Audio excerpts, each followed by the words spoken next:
Dear students, we were discussing about the different methods of separating different components of a mixture. That too, I told you it is very easy to separate the different components of a mixture if the mixture is heterogeneous. But it requires some special techniques to separate the components of a mixture if the mixture is homogeneous.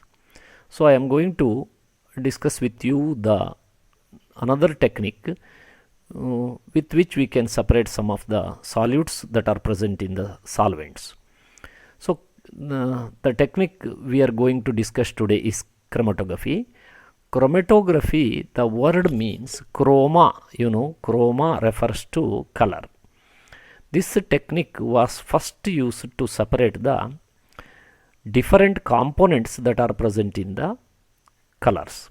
So this technique is called chromatography.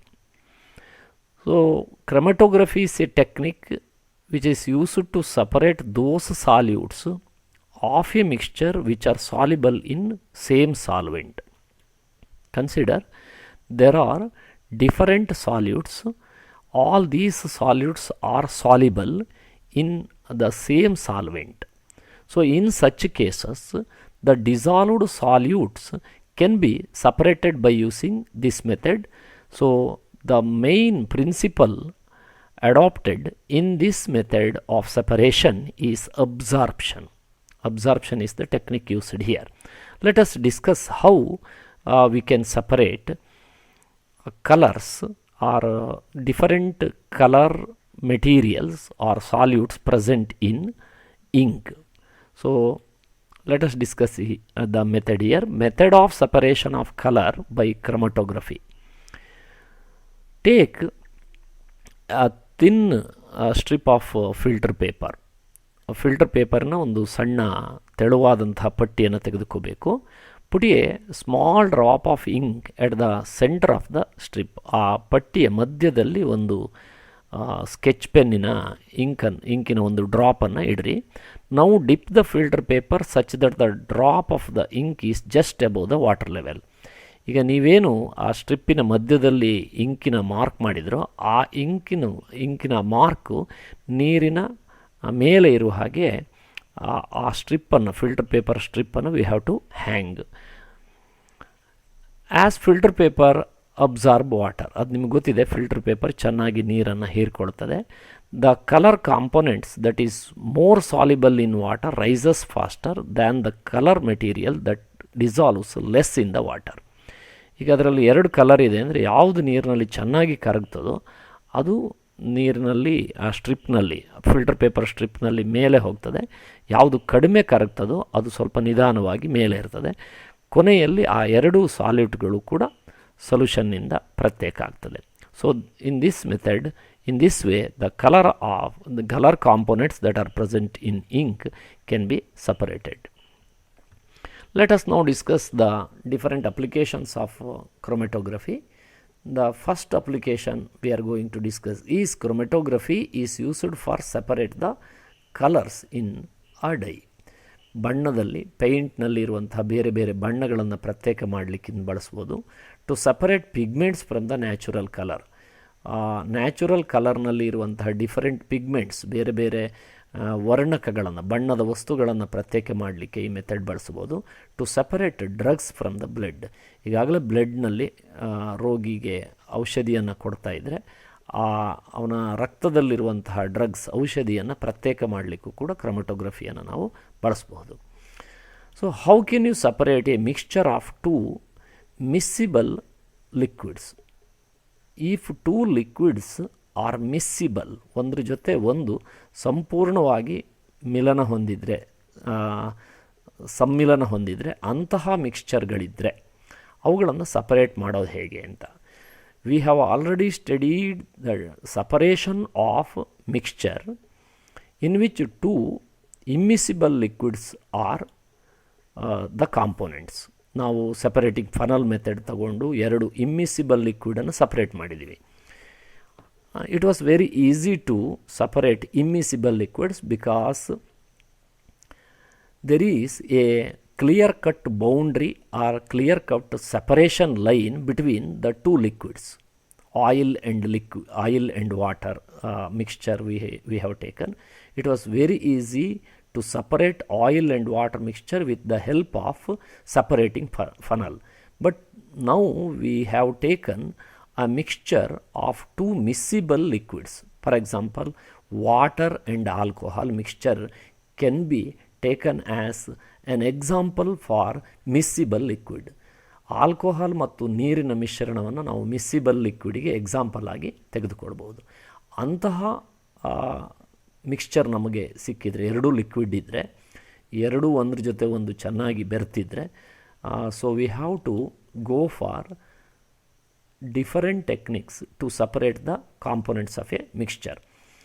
ಇವುಗಳಲ್ಲಿ ಸಾಧಾರಣವಾಗಿ the method we are going to use is distillation. Distillation ಯಾಕೆ ಮಾಡ್ತೀವಿ ಅಂತ ಹೇಳಿದ್ರೆ, ಇಲ್ಲಿ two miscible liquids ಇದ್ದರೂ they have the different boiling point. ಅವುಗಳ ಕುದಿಯುವ ಬಿಂದು ಬಾಯ್ಲಿಂಗ್ ಪಾಯಿಂಟ್ ವ್ಯತ್ಯಾಸ ಇರ್ತದೆ. ಒಂದು ಬೇಗ ಕುದ್ದು ಆವಿಯಾಗ್ತದೆ, ಮತ್ತೊಂದು ಕುದ್ದು ಆವಿಯಾಗಲಿಕ್ಕೆ ಇನ್ನೂ ಸ್ವಲ್ಪ ಸಮಯ ಬೇಕಾಗ್ತದೆ. So this difference in boiling point is the main criteria. By making use of this method, we can separate the two miscible liquids. So we can separate two miscible liquids by the method called distillation. Distillation ಎಂಬ ಮೆಥಡ್ನಿಂದ ನಾವು ಎರಡು miscible liquidsನ್ನು separate ಮಾಡ್ತೀವಿ. Now let us study the distillation method. See, this is the setup of distillation. Distillation ಅಲ್ಲಿ ಏನಿದೆ, this is called distillation flask. It is a round bottom flask fitted with an outlet here. So here there is a cork, there is a opening here, we can fix the cork here. Then there is another setup that is called condenser. This is called water condenser. Here there is inlet through which we allow the cold water to pass. Here there is another outlet through which this cold water comes out and makes this condenser very cool. So here we have taken two miscible liquids, example acetone and water.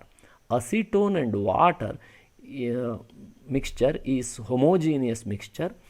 So here there is one property, that is boiling point. With respect to boiling point, these two components, acetone and water, have different boiling points. Acetone boils at lower temperature, whereas water boils at 100 degree. So based on this difference, we can separate the components that are acetone and water by from this mixture. So this is distillation. Distillation is a method of separating the component of a mixture containing two miscible liquids that are having different boiling point. The important thing we have to keep in mind, that the two miscible liquids that can be separated from their mixture based on the principle that they have different boiling point. ಅವುಗಳ boiling point ವ್ಯತ್ಯಾಸ ಇದ್ದರೆ ಮಾತ್ರ ಅವುಗಳನ್ನು separate ಮಾಡಲಿಕ್ಕಾಗತ್ತೆ. So ಈ ಸೆಟಪ್ನಲ್ಲಿ ನೀವು ನೀರು ಮತ್ತು acetone ತೆಗೆದುಕೊಂಡಿದ್ದೀವಿ. ಇದನ್ನು ಬಿಸಿ ಮಾಡಿದಾಗ ಅಸಿಟೋನ್ ಲೋವರ್ ಟೆಂಪ್ರೇಚರ್ನಲ್ಲಿ ಅದು ಬಾಯ್ಲ್ ಆಗೋದ್ರಿಂದ ಅದು ಬಾಯ್ಲ್ ಆಗಿ it becomes steam of acetone steam ಆಗುತ್ತದೆ. That steam pass through the condenser. ಈ ಕಂಡೆನ್ಸರ್ ಬಹಳ ಕೂಲಾಗಿರೋದ್ರಿಂದ ಸೊ ಆ ಅಸಿಟೋನ್ ವೇಪರ್ ಏನಿದೆಯೋ that converts into liquid acetone. So water is here, acetone is here. So easily we can separate it. So the method of separation of acetone and water mixture, once again, let us recall the things which we have discussed so far. Take acetone and water mixture in a distillation flask. You have seen distillation flask just now. So distillation flask is a round bottom flask fitted with a cork and there is a outlet one side. So we have to fix a thermometer.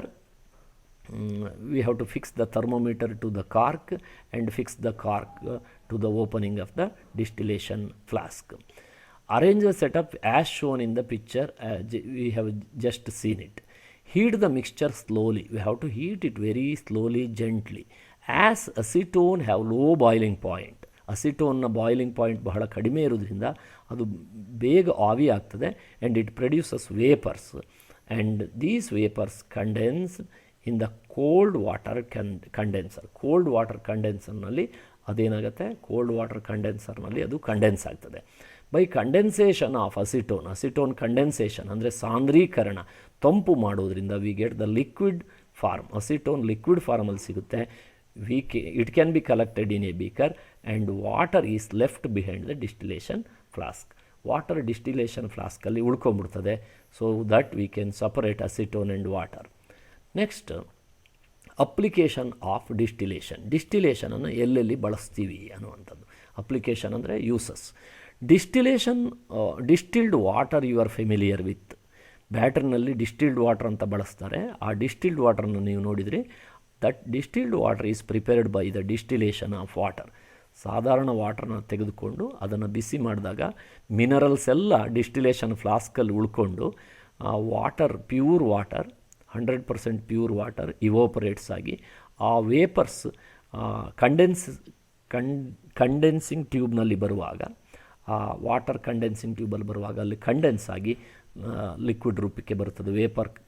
Water vapour converts into liquid water. So that water is called distilled water. For example, we have taken only water. ಇದು ಒಂದು ಯಾವುದೋ ಒಂದು pond water ತೆಗೆದುಕೊಂಡಿದ್ದೀವಿ ಅಂತ ತಿಳ್ಕೊಂಡ್ರೆ, so if you heat it, when it reaches the boiling point 100 degree, water vapour ಆಗುತ್ತೆ. Water vapour ಈ condenser ಮೂಲಕ ಹೋಗುತ್ತೆ. ಇಲ್ಲಿ ಕೂಲ್ ಇರೋದ್ರಿಂದ ವಾಟರ್ ವೇಪರ್ ಕಂಡೆನ್ಸಸ್, ತಂಪಾಗಿ it forms liquid water here. Only minerals left out in the what you call this is distillation flask. Distillation ಫ್ಲಾಸ್ಕಲ್ಲಿ ಬರೀ minerals ಮಾತ್ರ ಉಳ್ಕೊಳ್ಳುತ್ತೆ. ಸೊ ಇಲ್ಲಿ ಪಡೆದಂತಹ ವಾಟರ್ ಏನಿದೆಯೋ ಅದನ್ನು ಡಿಸ್ಟಿಲ್ಡ್ ವಾಟರ್ ಅಂತೇಳಿ ಕರಿತೀವಿ. Next, second point, distillation method can be used to get pure water from impure water. So from this method you can get pure water from any type of impure water. ನೀವು ಎಷ್ಟು ಕೊಳಕಾದ ನೀರಿಂದಲೂ ಕೂಡ ನಾವು distilled ವಾಟರ್ನ ಪಡಿಲಿಕ್ಕಾಗತ್ತೆ by distillation method. So there is another method that is called a fractional distillation process, by using which we can separate the different gases from the air. Air is a mixture of many gases.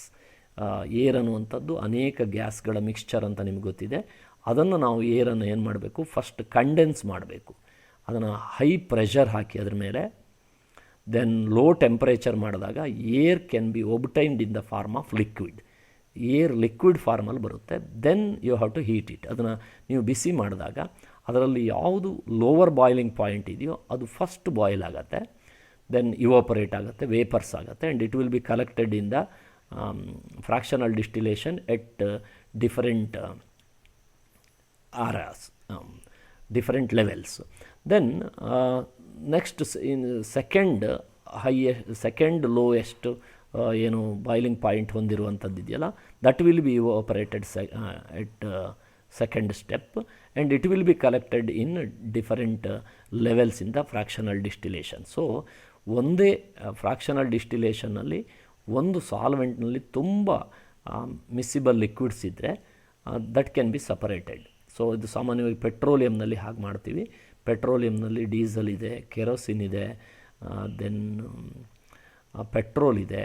ಇವೆಲ್ಲ different boiling ಪಾಯಿಂಟ್ನಲ್ಲಿ boil ಆಗೋದ್ರಿಂದ ಒಂದು crude ಆಯಿಲನ್ನು ನಾವು fractional distillation ಪ್ಲಾಂಟ್ಸ್ಗೆ pump ಮಾಡಿದ್ರೆ ಅದರಲ್ಲಿ ಉದ್ದ column ಇರುತ್ತೆ, ಅದರಲ್ಲಿ ಬೇರೆ ಬೇರೆ ಅರೆ ಇರ್ತದೆ. So if you pass all the vapours, ಕೆಲವು ಲೋವರ್ ಲೆವೆಲ್ನಲ್ಲಿ ಕಂಡೆನ್ಸ್ ಆಗುತ್ತೆ, ಕಾಲಮ್ನ ಹೈಯರ್ ಲೆವೆಲಲ್ಲಿ ಇನ್ನೂ ಕೆಲವು, ಟಾಪ್ನಲ್ಲಿ ಕೆಲವು ಸಪ್ರೇಟ್ ಆಗುತ್ತೆ. ಸೊ ನಾವು ಪ್ರತ್ಯೇಕವಾಗಿ ಒಳಗೆ ತೆಕ್ಕೋಬೋದು. ಸೊ ಪ್ಯೂರಿಫಿಕೇಷನ್ ಆಫ್ ಪೆಟ್ರೋಲಿಯಂನಲ್ಲಿ ನಾವು ಫ್ರಾಕ್ಷನಲ್ ಡಿಸ್ಟಿಲೇಷನನ್ನು ಬಳಸ್ತೀವಿ ಅಂತ. ಸೊ ಏರ್ನಿಂದ ಆಕ್ಸಿಜನ್ ಪಡಿಲಿಕ್ಕೆ, ದೆನ್ ಪೆಟ್ರೋಲಿಯಂನಿಂದ ಡಿಫರೆಂಟ್ ಪೆಟ್ರೋಲಿಯಂ ಪ್ರಾಡಕ್ಟ್ಸ್ ಪಡಿಲಿಕ್ಕೆ ನಾವು ಫ್ರಾಕ್ಷನಲ್ ಡಿಸ್ಟಿಲೇಷನ್ ಅನ್ನುವಂಥದ್ದು ಬಳಸ್ತೀವಿ. ಸೊ ಇಲ್ಲಿ ಒಂದು ಸಿಂಪಲ್ ಫ್ರಾಕ್ಷನಲ್ ಡಿಸ್ಟಿಲೇಷನ್ ಪ್ಲಾಂಟ್ ಇದೆ. This is very simple one. So this is what you call distillation flask. ಇದು ಡಿಸ್ಟಿಲೇಷನ್ ಫ್ಲಾಸ್ಕ್ ಅಂತ ತಿಳ್ಕೊಳ್ಳಿ. ಈ ಡಿಸ್ಟಿಲೇಷನ್ ಫ್ಲಾಸ್ಕಲ್ಲಿ ನಾವು ಯಾವುದನ್ನು ಡಿಸ್ಟಿಲೇಷನ್ ಮಾಡಬೇಕೋ ಆ ಲಿಕ್ವಿಡನ್ನು ತೆಗೆದುಕೊಳ್ತೀವಿ. Here this is condenser. This is you are familiar with this ಕಂಡೆನ್ಸರನ್ನು ಈಗಾಗಲೇ ನಿಮ್ಗೆ ಗೊತ್ತಿದೆ, ಅದಿದೆ. ಸೊ ಡಿಸ್ಟಿಲೇಷನ್ ಫ್ಲಾಸ್ಕ್ ಇದೆ, ಕಂಡೆನ್ಸರ್ ಇದೆ. ಆದರೆ ಇವೆರಡೇ ಇದ್ದರೆ ಅದು ನಾವು ಡಿಸ್ಟಿಲೇಷನ್ ಪ್ಲಾಂಟ್ ಅಂತ ಕರಿತಿದ್ವು. Here there is another setup that is called fractional distillation column ಅಂತಿದೆ, ಅಥವಾ ಫ್ರಾಕ್ಷನೇಟಿಂಗ್ ಕಾಲಮ್ ಅಂತಿದೆ. ಈ ಫ್ರಾಕ್ಷನೇಟಿಂಗ್ ಕಾಲಮ್ ದಿಸ್ ಯಾವುದದು ಕಂಡೆನ್ಸರ್ ಮತ್ತು ಡಿಸ್ಟಿಲೇಷನ್ ಫ್ಲಾಸ್ಕ್ ಇವುಗಳ ಮಧ್ಯದಲ್ಲಿ ಫ್ರಾಕ್ಷನೇಟಿಂಗ್ ಕಾಲಮ್ ಇದ್ದರೆ that is called fractional distillation plant. So here are some glass beads. ಇಲ್ಲಿ ಅನೇಕ ಗ್ಲಾಸ್ ಬೀಡ್ಸ್ ಇರ್ತದೆ. So if you heat some liquids, take for example you have heated a mixture of water, alcohol and kerosene mixture. Then if you heat first highly volatile or which has low boiling point, ಯಾವುದಕ್ಕೆ ಕಡಿಮೆ boiling point ಇರುತ್ತೋ ಅದು evaporate ಆಗುತ್ತೆ. And here are glass beads, they increase the surface area. So it converts the vapors gets cooled here. ಆ cool air ಇಲ್ಲಿ ಹೋಗ್ತಾ ಹೋಗ್ತಾ ಇನ್ನೂ ಒಂದಷ್ಟು ಕಂಡೆನ್ಸೇಷನ್ ಆಗುತ್ತೆ, ಅದು ಸಪ್ರೇಟ್ ಆಗುತ್ತೆ. ಸೊ ನೆಕ್ಸ್ಟ್ ಬಾಯ್ಲಿಂಗ್ ಪಾಯಿಂಟ್ ಯಾವುದ್ರದ್ದು ಹೈಯೆಸ್ಟ್ ಇದೆಯೋ ಅದು ಇವಾಪರೇಟ್ ಆಗುತ್ತೆ. ಥರ್ಡ್ ಲಾಸ್ಟ್ ಹೈಯೆಸ್ಟ್ ಯಾವುದಿರುತ್ತೋ ಅದು ಸಪ್ರೇಟ್ ಆಗುತ್ತೆ. So from the mixture of many miscible liquids we can separate all the components by using fractional distillation method. How fractional distillation column is different from distillation flask ಅಂತಿದೆ, we can easily answer. ಯಾಕೆಂದರೆ fractional ಡಿಸ್ಟಿಲೇಷನ್ನಲ್ಲಿ ಏನಾಗುತ್ತೆ, distillation flask ಮತ್ತು condenser ಮಧ್ಯದಲ್ಲಿ fractionating column ಅಂತ ಇರುತ್ತೆ ಅಂತ. So fractionating distillation column is almost similar to distillation flask. ಇದೆರಡು ಸಾಮಾನ್ಯ ಒಂದೇ, except there is fractionating column which is fitted in between the distillation flask and condenser. Condenser ಮತ್ತು distillation flask ಮಧ್ಯದಲ್ಲಿ what is that? Fractionating column is fitted. This is fractionating column which is fitted in between distillation flask and condenser. How can a simple fractionating column work? ಒಂದು simple ಫ್ರಾಕ್ಷನೇಟಿಂಗ್ column ಹೇಗೆ work ಆಗುತ್ತೆ? This is simple fractionating column. Let us discuss how it works. A simple fractionating column is a tube packed with glass beads. ಅದರಲ್ಲಿ glass beads ಇರುತ್ತೆ, ಅಂದರೆ ಗಾಜಿನ ಗೋಲಿಗಳಿರ್ತವೆ. These beads provide surface for the vapours to cool.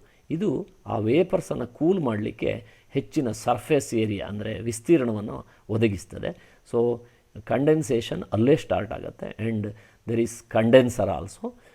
So with the help of these beads and condenser, the vapors get liquefied. How can we obtain different gases from air? I told you, by using fractional distillation method, we can separate the different component or different gases that are present in air.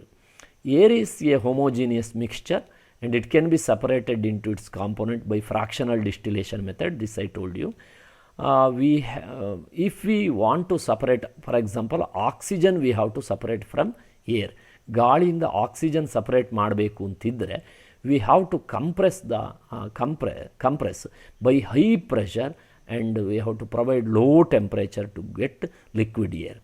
ನಾವು ಆ ಗಾಳಿಯನ್ನು ಏರನ್ನು high ಪ್ರೆಷರನ್ನು create ಮಾಡಬೇಕು, ಅದ್ರ ಮೇಲೆ ಹೆಚ್ಚು ಒತ್ತಡ ಹಾಕಬೇಕು, low ಟೆಂಪ್ರೇಚರನ್ನು create ಮಾಡಬೇಕು.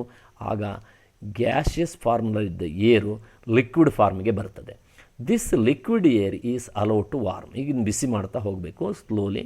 ಆಗ ವೇಪರ್ ಆಗಿರೋದನ್ನು we have to pass the vapours through fractional distillation column where gases get separated at different height. ಈ ಫ್ರಾಕ್ಷನಲ್ ಡಿಸ್ಟಿಲೇಷನ್ ಕಾಲಮ್ನಲ್ಲಿ ಬೇರೆ ಬೇರೆ ಅರೆಗಳಿರ್ತದೆ. ಅಲ್ಲಿ ಬೇರೆ ಬೇರೆ ಅರೆಯಲ್ಲಿ ಬೇರೆ ಬೇರೆ ಶೆಲ್ಫ್ಗಳಲ್ಲಿ ಬೇರೆ ಬೇರೆ ಲಿಕ್ವಿಡ್ಗಳು, ಮೊದಲು ಯಾವುದು ಆವಿಯಾಗ್ತದೋ ಅದು ಫಸ್ಟ್ ಶೆಲ್ಫ್ನಲ್ಲಿ, ಆನಂತರ ಆವಿಯಾಗಿರೋದು ನೆಕ್ಸ್ಟ್ ಶೆಲ್ಫ್ನಲ್ಲಿ, ಫಸ್ಟು ಇವಾಪರೇಟ್ ಆಗಿರುವಂಥದ್ದು ಟಾಪ್ನಲ್ಲಿ, ಆಮೇಲೆ ನೆಕ್ಸ್ಟು ಸೆಕೆಂಡ್ ಆಗಿರುವಂಥದ್ದು ಥರ್ಡು, ಹಾಗೆ ಬೇರೆ ಬೇರೆ ಬಾಯ್ಲಿಂಗ್ ಟೆಂಪ್ರೇಚರಲ್ಲಿ ಬಾಯ್ಲ್ ಆಗಿರುವಂಥದ್ದು ಡಿಫರೆಂಟ್ ಹೈಟ್ನಲ್ಲಿ ಕಲೆಕ್ಟ್ ಆಗ್ತದೆ. ಸೊ ಎಲ್ಲವನ್ನು ನಾವು ಸಪ್ರೇಟ್ ಮಾಡಬಹುದು. ಸೊ ನಮಗೆ ಲಿಕ್ವಿಡ್ ಆಕ್ಸಿಜನ್ ಸಿಗುತ್ತೆ. So this is one such setup. See here water we have to filter the water, take the filtered water into this arrangement. Here there are two piston. So by applying pressure we have condensed water. ಈ condensation ಮಾಡೋದ್ರಿಂದ water air ಏನಾಗುತ್ತೆ, air liquid ಫಾರ್ಮಿಗೆ ಬರಲಿಕ್ಕೆ help ಆಗ್ತದೆ. So air under pressure ಆಗ ಸ್ವಲ್ಪ ಅದು ಬಿಸಿ ಆಗ್ತದೆ. That hot air is passed through this chamber. ಇದು ಕಂಡೆನ್ಸರ್. ಇಲ್ಲಿ ಕೋಲ್ಡ್ ವಾಟರ್ ಪೈಪ್ ಹೀಗೆ ಸ್ಪೈರಲ್ ಆಗಿರುತ್ತೆ. So when this hot air touches the external surface of this cold pipe it gets liquefied. So ಇಲ್ಲಿ ಇನ್ನೊಂದಿದೆ, ಕಾರ್ಬನ್ ಡೈಆಕ್ಸೈಡ್ ಡ್ರೈ ಐಸನ್ನು ಇಟ್ಟಿದ್ದಾರೆ. So ಈ dry ice ಇದ್ರ ಮೂಲಕ ಹೋದಾಗ ಫರ್ದರ್ ಕಂಡೆನ್ಸೇಷನ್ ಇದು this also supply some more what is called low temperature. So ಈಗ ಈ ಕೋಲ್ಡ್ ಕಂಪ್ರೆಸ್ಡ್ ಏರ್ ಇಲ್ಲಿ ಬರುತ್ತೆ. ಈಗ ಇಲ್ಲಿ ಹೀಗೆ ಮೂವ್ ಆಗುವಾಗ ಇದು ಲಿಕ್ವಿಡ್ ಆಗುತ್ತೆ. ಇಲ್ಲಿ ಏನಿದೆ ಡ್ರೈ ಐಸ್ ಇದೆ. ಸೊ ಲಿಕ್ವಿಡ್ ಆಗುತ್ತೆ. ಈ ಲಿಕ್ವಿಡ್ ಇಲ್ಲಿ ಬಂದಾಗ ಲಿಕ್ವಿಡ್ ಏರ್ ಆಗಿರುತ್ತೆ. ಇದು ಎಕ್ಸ್ಪ್ಯಾನ್ಷನ್ ಜೆಟ್ ಅಂತ. ಇಲ್ಲಿ ಸ್ವಲ್ಪ ಇದನ್ನು ಹೀಟ್ ಮಾಡ್ತಾರೆ. ಆಗೇನಾಗುತ್ತೆ ಅಂತ ಹೇಳಿದ್ರೆ ದೇ ಇವಾಪರೇಟ್. ಯಾವುದು ಬೇಗ ಇವಾಪರೇಟ್ ಆಗುತ್ತೋ ಅದು ಈ ಕಾಲಮ್ನಲ್ಲಿ ಫ್ರಾಕ್ಷನೇಟಿಂಗ್ ಡಿಸ್ಟಿಲೇಷನ್ ಕಾಲಮಲ್ಲಿ ಮೇಲೆ ಹೋಗ್ತದೆ. ಸೊ ವಾಟರ್ ಇದರ ಬಾಯ್ಲಿಂಗ್ ಪಾಯಿಂಟ್ ಹೈ ಇರೋದ್ರಿಂದ ಆಕ್ಸಿಜನ್ ಏನಾಗುತ್ತೆ, it boils at low temperature. So it collected here and nitrogen gas, organ, they are collected in the different height of the fractionating column. Fractional distillation ಕಾಲಮ್ನಲ್ಲಿ ಬೇರೆ ಬೇರೆ ಹೈಟ್ನಲ್ಲಿ ಅದು collect ಆಗುತ್ತೆ. ಬಾಟಮ್ನಲ್ಲಿ liquid oxygen ಇರುತ್ತೆ, that can be separated. So from this liquid oxygen we can get gaseous form of oxygen by heating it. So thank you for listening the class.